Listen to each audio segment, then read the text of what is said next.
we're back talking about some more MCU this week with a third episode of Hawkeye. We're already at the halfway point of the series. It's one of those things with these Disney Plus MCU shows, they move so quickly, but we did have 2 episodes last week, so that's why we're a little bit ahead of schedule. On the whole, I fairly enjoyed the first 2 episodes of the show, but the cliffhanger of episode 2 is what had me very excited for this week's episode, as Kate and Clint are going to be introduced to Echo, which is a character that's pretty awesome from the comic books. If you're not familiar with the character, she is very much linked to Daredevil, Kingpin, all that stuff, and she's getting her own show, so she has to be pretty awesome, right? From what we've seen from Maya, though, in this episode, I am very excited to see more of her in the MCU. I love the opening that we had of the show, where we get to see her origin and her learning about her abilities, and just overcoming the adversities you would have from being deaf. Between Maya and also Makkari and Eternals, I do think it is great that we're getting some deaf representation in the MCU, and it's also a bonus fact that they're both badass characters. Ever since Avengers Endgame, I did wonder if we were ever going to revisit the Ronin stuff, especially the fact that he did kind of kill a lot of people, and some of them may have had families that would have probably wanted to get revenge on him,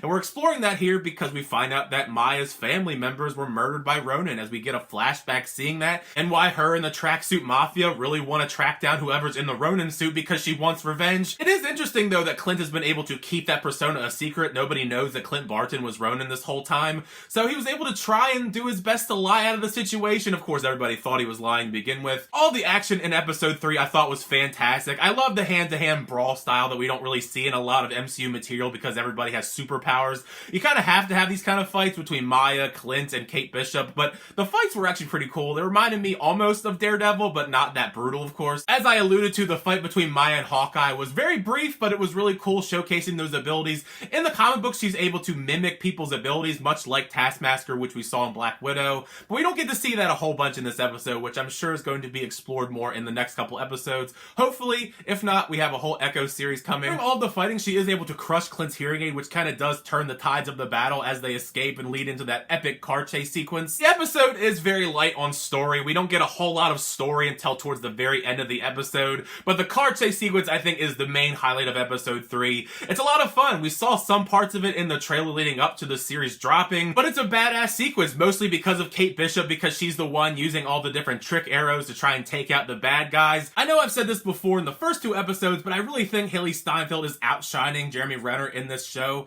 and it's really showing in these kind of action sequences. Some of those trick arrows, I really want to see more of those because there were so many different random ones, like plungers. I think the craziest one, though, is the one that we leave off on, because we see Hawkeye shoot a Pym particle arrow, and it just demolishes everything on the bridge. I don't know how many more of those arrows Clint Barton has, but we do know he has a lot of variety of dangerous arrows, so I hope by the end of this series we see all the different dangerous arrows he may have, because I think that's one of the most fun elements about his character so far. Speaking of Clint, it was kind of a sad scene because of the fact he can't hear, of course, because his hearing aid is broken, and Kate Bishop has to help him kind of walk through the conversation with his son and how he wants him to come back for Christmas, but it's perfectly okay if he isn't able to come back for Christmas. All that was just really heartbreaking. It's some of the little bit of development we've had so far with Clint Barton in this show. We haven't really had a whole lot yet, but I hope that we're gonna, this is just the surface of it all. Because we do get a little bit more of that mentorship angle, because after he gets his hearing aid fixed, they have this whole conversation where he's trying to kind of tell Kate Bishop the sacrifices when it comes to being a hero and all that comes with it. I think if anyone in the MCU is going to be able to tell her that at that most relatable level, it would be Clint Barton, since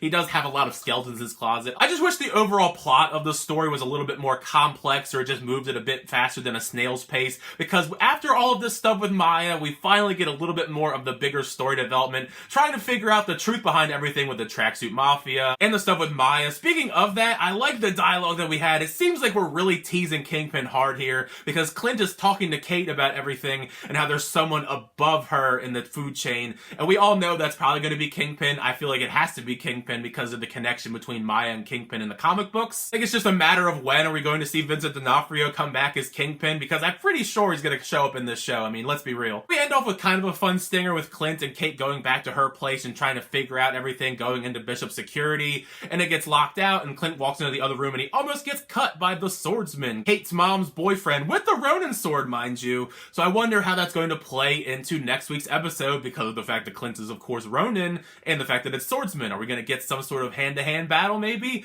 I hope so. But anyways, this has been an interesting episode. I'm not like a huge fan of everything that we saw. I love the car chase sequences. I think the action and the stuff with Echo, and even some of the small developments between Kate and Clint have been there, but I want a little bit more from this show. It's not giving me enough just yet, but I'm excited enough to continue on with the series, of course, and see the developments, but just a fine episode in my opinion. So make sure you share your thoughts down below. What did you think of this third episode of Hawkeye? Did you like the episode, not like the episode? Share any thoughts or theories you may have, and what do you think is going to come in the next couple episodes? It will be Kingpin, some more Echo, maybe some Yelena Belova, all the stuff with Kate Bishop and Clint and the Swordsman, all that stuff as well. But thank you guys so much for checking my reviews. I really appreciate it. Make sure to like on the video and also subscribe to the channel if you haven't already. So movie distractions, unboxings, and more. For the next time, I'll see you guys later.